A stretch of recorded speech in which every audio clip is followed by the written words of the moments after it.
सबसे बड़ा घिनापन तो उस वक्त लगा बंधुओं, मेरे जीवन की खुद की घटना है, शायद मैं एक बार इसको पहले बोल चुका हूं, मुझे जहां तक स्मरण है, कि ले जाना था सबको, उनके यहाँ नहलाते थे तो नहला धुला दिया। ऐसा नहीं कि सिर्फ हरी दीवाल वालों के यहाँ ही नहलाते हैं, इसके अलावा भी दूसरी समाजों में भी सबको पहले नहला करके उसको पूरा तैयार करते हैं। तब उसको नहलाने वालों को मैंने अपने आंख से देखा, नहला दिया, और नहलाने के बाद उनको भूख लगी तो होटल में जाकर के आलू गुंडा खा लिया। सोचिए होटल कितनी बर्बाद जगह होती है, कितनी बर्बाद जगह होती है। बुला लेना, 2 समोसा बुला लेना, कौन सी जात का आदमी आया, किस भाव के साथ आया, उसके थाल पर 2 समोसा उठाया, मुर्दा छू के आया है वो, उसी ने वहीं से क्या दे यार भाई, 2 बहुत भूख लगी है, तो पहले 2 समोसा, 2 आलू गुंडा, 2 जलेबी, 2 कचौड़ी, 1 गिलास चाय, 1 गिलास कॉफी पी करके 100 रुपए का बिल बनाया। बोले ताकत तो आए कक्का उठाने की। तो जब इतना माल धो करके आए थे, उसके बाद इतना कुछ होटल में खा लिया, कितनी गंदी होती है होटल, एक बार विकल्प दिमाग में रखो।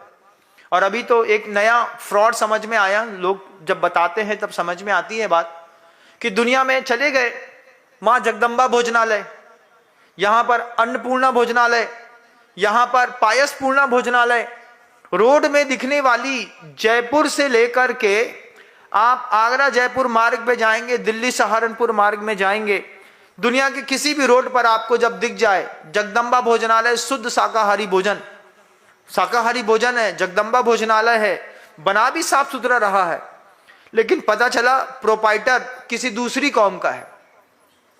तो अभी लोगों ने बताया कि किसी भी होटल में जाते हैं, जाते साथ पहले उसका QR कोड जो होता है पैसा डालने वाला, उसको स्कैन करके उसकी भी जात देख लेते हैं। क्यों महाराज, पता चला दूसरी कौम के हैं, पता उल्टी सीधी चीजें उसमें मिला दी, नाम लिखा है जगदम्बा, धर्म भ्रष्ट हो गया हमारा।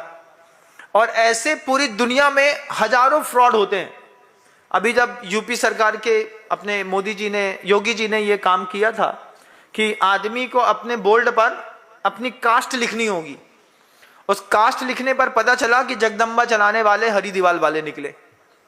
अब उसमें हरी दीवाल वाले निकले, तब मान लो उसी में वो थूक दें या कुछ और कर दें, कुछ और अपशिष्ट मिला दें, तो कितना अशुद्धि वाला भोजन मिलता है संसार में, लेकिन संसार खाता है।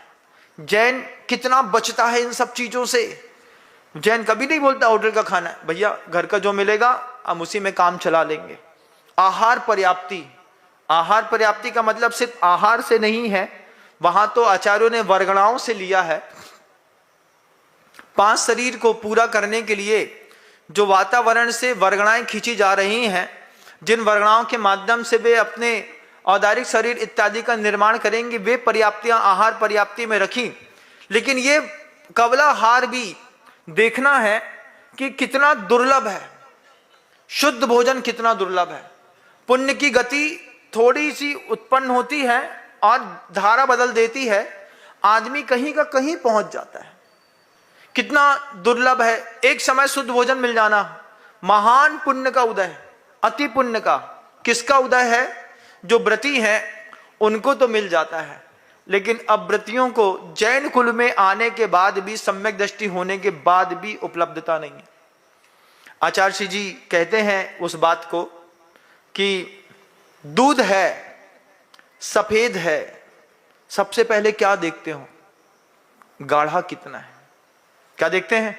हाथ डाल करके देख लिया, गाढ़ा बहुत है महाराज, बहुत गाढ़ा दूध है तो बहुत अच्छा दूध है, उबाल लो, उबाल करके उसकी चाय कॉफी बना करके पी लो। अभी मैंने सुबह पूछा, बोले नमूल कंपनी है उसकी कोई, उसका एक सोल्ड करके कोई वो आता है दूध, नमूल सोल्ड, मेरा नाम यही है, आप तो असली तो आप समझते हैं। तो नमूल सोल्ड जो है महाराज महंगा आता है और गाढ़ा आता है। हमने उस पूछा, गाढ़ा है, महंगा है, सफेद है, उसमें मलाई पड़ती है कि नहीं पड़ती? ज्ञान तुम्हारा गाढ़ा है, महंगा है, उसमें कोई मलाई पड़ती है कि नहीं पड़ती? उसमें कोई मक्खन निकलता कि नहीं निकलता? महाराज वो तो नहीं निकलता। मक्खन नहीं निकलता, दूध तुम्हारा गाढ़ा है। तुम्हारा ज्ञान इतना गजब का 6 ऑप्शन वाला है, तुम दुनिया भर की हर बात जानते हो, कर्मकांड जानते हो, गोमट साठ जानते हो, लेकिन तुम्हारे दूध में मलाई नहीं पड़ती। तुम्हारे दूध की मलाई क्या है महाराज? इतनी सी मलाई तो पड़ गई होती तुम्हारे सम्यक ज्ञान में कि महाराज 7 बजे के बाद चातुर्मास में बाहर का त्याग करता हूं, रात्रि भोजन का त्याग करता हूं। तुम्हारे दूध तो बहुत गाढ़े हैं, किसी के दूध में मलाई नहीं पड़ी। अभी मौका मिलेगा तो रात में चले जाएंगे। कहां पर? अरे महाराज अब वो तो पार्टी थी, जाना पड़ता है, मजबूरी है। जैसे ये मजबूरी में जीवन नहीं है, कितना कठिन है। दूध गाढ़ा सफेद बढ़िया, लेकिन मलाई नहीं पड़ती, मक्खन नहीं पड़ता, उसमें से घी नहीं निकलता। टेस्ट तो बहुत अच्छा आता है महाराज, बहुत बढ़िया। दुर्लभ है निगोद से थावर अरु तसगति पानी, नर काया को सुरपति तर से सो दुर्लभ प्राणी। ये सब उत्तरोत्तर दुर्लभ है। जिसको मौका मिलता है वे शांत चित्त होकर के बैठते हैं, बैठ करके प्रशांत चित्त होकर के बैठ करके और सिर्फ चिंतन कर करके असंख्यात गुणी कर्म की निर्जरा करते हैं। साधु कमरे में एकांत में भी बैठा है और ध्यानस्थ है तो सोचो बड़ी पुरुषार्थ पे लगा हुआ है। जो साधु अंदर चला गया, पनडुब्बी एक बार समुद्र में अंदर गोते खाने के लिए लगाने के लिए चली गई, वो पनडुब्बी के अंदर क्या हो रहा होगा कौन जानता है। वो चलाने वाला, पनडुब्बी चलाने वाला जानता है कि आज जीवन का परम सौभाग्य है कि मैं इस चिंतन को कर पा रहा हूं। क्या मिल रहा है, कितने भाव से मिल रहा है, कितनी भक्ति के साथ सामने वाला श्रावक दे रहा है। आचार्य जी कहते हैं, हम सबसे कहते थे गुरुवर कि देखो आहार चर्या में किसी से राग द्वेष नहीं करना, रोटी खाने में दुनिया में किसी से राग द्वेष नहीं करना, क्योंकि रोटी खाते वक्त अगर राग द्वेष कर दिया तो वो रोटी कभी तुम्हारे जीवन में फलेगी नहीं। मेरे साथ तो कई बार होता था, कभी किसी के ऊपर कसाई हो जाती थी तो कसाई होने पर एक ही साधु के पास क्या कितने तीर हैं, थोड़े बहुत तो तीर ही हैं साधु के पास, ना आएंगे तुम्हारे चौके में, जाओ। भनक गए, चौके में नहीं आएंगे, कोई बात नहीं, आप चौके में मत जाइए। आप चौके में नहीं जाकर के अपनी कसाय का प्रस्तुतिकरण तो कर सकते हैं, लेकिन गुरुजी कहते थे, हम लोगों को सिखाते थे, कई बार ऐसा हो जाता है कि किसी के चेहरे को देख करके ऐसा लगता है कि इससे हमारी कसाय हो जाएगी। जैसी कसाय बढ़े इसके पहले उसके घर की रोटी खा लो।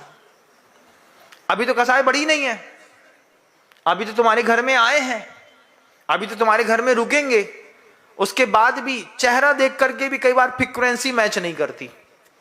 लगता है ना सामने वाला बहुत एटीट्यूड में है, तो गुरुजी कहते थे पहले उसी की रोटी खा लो, क्योंकि एक बार उसको समझ गए ना फिर उसकी रोटी तुमसे खबेगी नहीं। तो शुरुआत में ये मास्टर रूल था हम लोगों का, शुरुआत में गलती करते थे, बाद में गुरुजी ने सिखाया।